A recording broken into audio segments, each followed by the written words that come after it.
while introducing him to our classroom. And sometimes when someone talks a lot, they start to lose their voice. Thank you for being flexible with me this evening. We have been celebrating Hispanic Heritage Month, and I'm so glad that our new student has joined us just in time to continue to celebrate. Our class is better with this new student in our room. So you might need a reminder about what exactly is Hispanic Heritage Month. Hispanic Heritage Month takes place between September 15th and October 15th. It's a time to celebrate the histories, cultures, and contributions of American citizens whose ancestors, right, whose family that came before them came from Spain, Mexico, the Caribbean, and Central and South America. You could talk with a grown-up at home about where those places are. You might even look at where they are on a map. We're going to be celebrating National Hispanic Heritage Month this evening during Wind Down Wednesday by reading a story. And in the story, there is a traditional Mexican food that is discussed. The food is tamales. Everyone say tamales. We're going to learn about what exactly tamales are, and we'll see what happens in the story. Find some place cozy to sit for our read aloud this evening.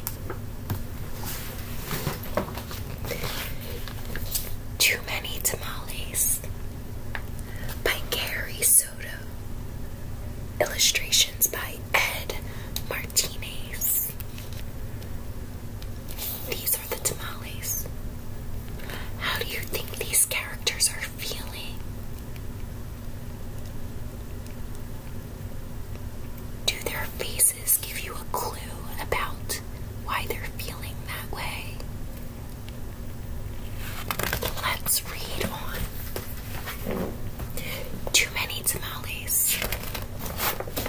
The dedication is to Nancy Miller, to my best friend, my wife Debbie. When I look at this picture, I think about another book called The Polar Express. Raise your hand if you've ever heard that story before. Since this picture reminds me of another book, it's called a text to text connection. In class, we've been reading stories by the same author and illustrator, and we see many connections between those stories. Snow drifted through the streets, and now that it was dusk, Christmas trees glittered in the windows. Touch your nose if it's a tradition in your family to get a Christmas tree.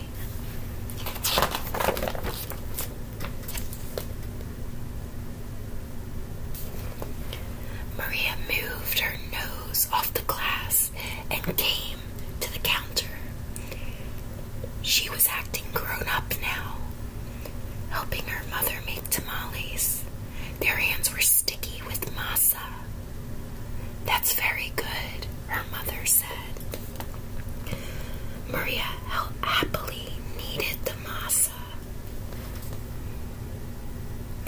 Is there a special recipe for food that you help your family with?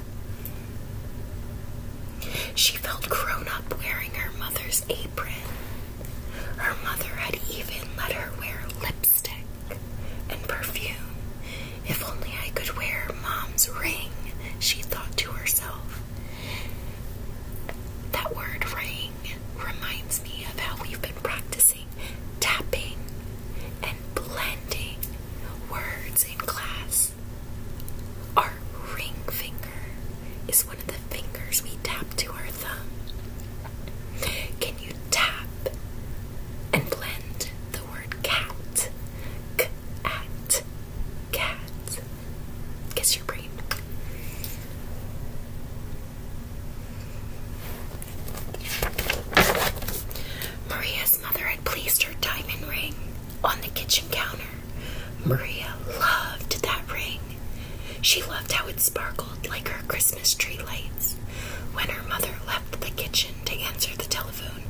Maria couldn't help herself.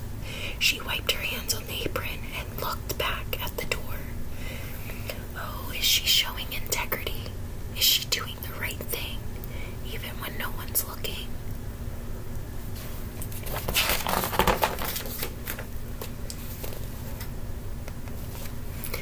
I'll wear the ring for just a minute, she said to herself. The ring sparkled on her thumb. A problem hasn't happened yet. Can you make a prediction about what problem might happen? You could say, my prediction is, let's see, Maria returned to kneading the masa. When you're kneading the masa, it means you're pushing your fingers into that food in the bowl. Her hands bumping up and down on her thumb. The ring disappeared. There's the problem.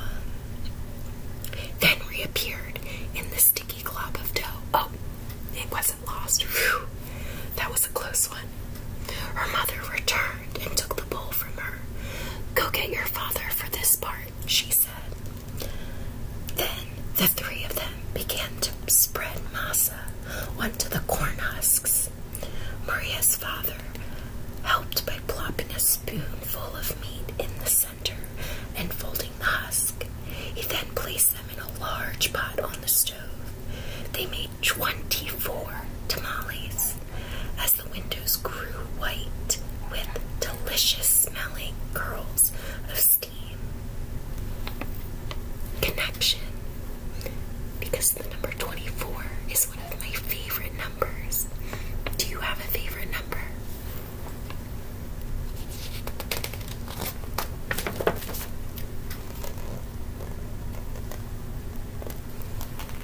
A few hours later, the family came over with armfuls of bright presents. Her grandparents, her uncle and aunt, and her cousins Dolores, Teresa, and Danny. Maria kissed everyone hello. Then she grabbed Dolores by the arm and took her upstairs to play with the other cousins, tagging along after them. They cut out pictures from the newspaper, pictures of toys they were hoping were wrapped and sitting underneath the Christmas tree. As Maria was snipping out a picture of a pearl necklace, a shock spread through her body. What do you think happened? The ring! She screamed. Everyone stared at her. What ring? Dolores asked. Without answering, Maria ran to the kitchen. The steaming tamales lay piled on a platter. This is the picture that we saw on the cover. The ring is inside one of the tamales, she thought to herself. It must have come off when I was kneading the masa. Dolores, Teresa, and Danny skidded into the kitchen behind her. Help me, Maria cried. They looked at each other. Danny piped up first. What do you want us to do? Eat them, she said. If you bite something hard, tell me. The four of them started eating. They ripped off the husks and bit into them. The first one was good. The second one, pretty good. But by the third tamale, they were tired of the taste. Keep eating, Maria scolded. Corn husks littered or went all across the floor. Their stomachs were stretched till they hurt, but the cousins kept eating until only one tamale remained on the plate. Put your thumb up if you think the ring is in that tamale. Put your thumb in the middle if you think it's not. This must be it, she said. The ring must be in that one. We'll each take a bite. You first, Danny. Danny was the youngest, so he didn't argue. He took a bite. Nothing. Dolores took a bite. Nothing. Teresa took a bite. Still Maria's turn. She took a deep breath. Everyone, take a deep breath. Hold it. Let it out. And slowly, gently bit into the last mouthful of tamale. Nothing. Didn't any of you bite something hard? Maria asked. Danny frowned. I think I swallowed something hard, he said. Swallowed it? Maria cried, her eyes big with worry. She looked inside his mouth. Teresa said, I didn't bite into anything hard, but I think I'm sick. She held her stomach with both hands. Maria didn't dare look into Teresa's mouth. She wanted to throw herself onto the floor and cry. The ring was now in her cousin's throat, or worse, his belly. How in the world could she tell her mother? But I have to, she thought. It's always good to be honest.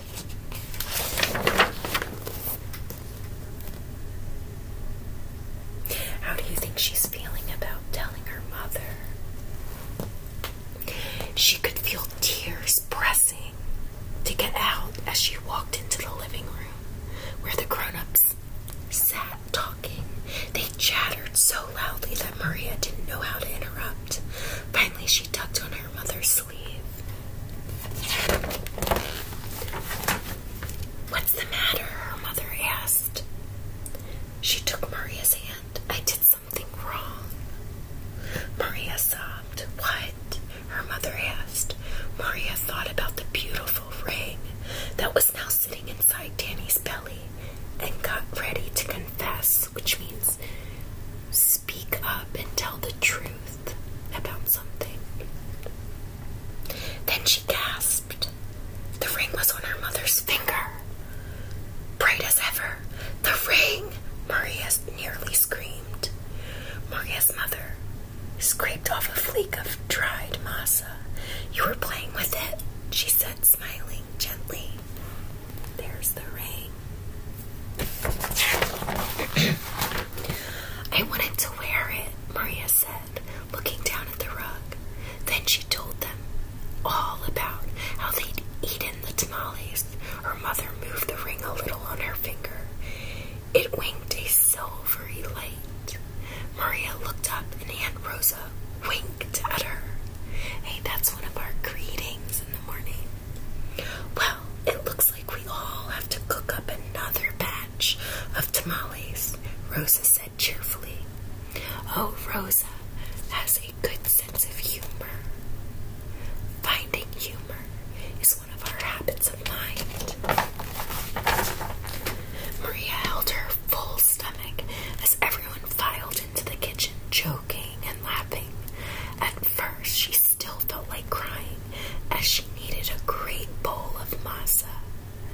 Next to Aunt Rosa, as she pumped her hands up and down, a leftover tear fell from her eyelashes into the bowl, and for just a second rested on her finger, sparkling like a jewel. Then Rosa nudged her with her elbow and said, Hey, Nina, it's not so bad. Everyone knows that the second batch of tamales always tastes better than the first, right? So our Aunt Rosa is listening with understanding and empathy about how Maria's feeling and trying to help her feel better. When Dolores, Teresa, and Danny heard that from the other side of the room, they let off a groan. The size of 24 tamales. Do you think those cousins want to eat any more tamales? Why not? Their belly is already so full. Then Maria couldn't help herself. She laughed, and pretty soon everyone else was laughing, including her mother.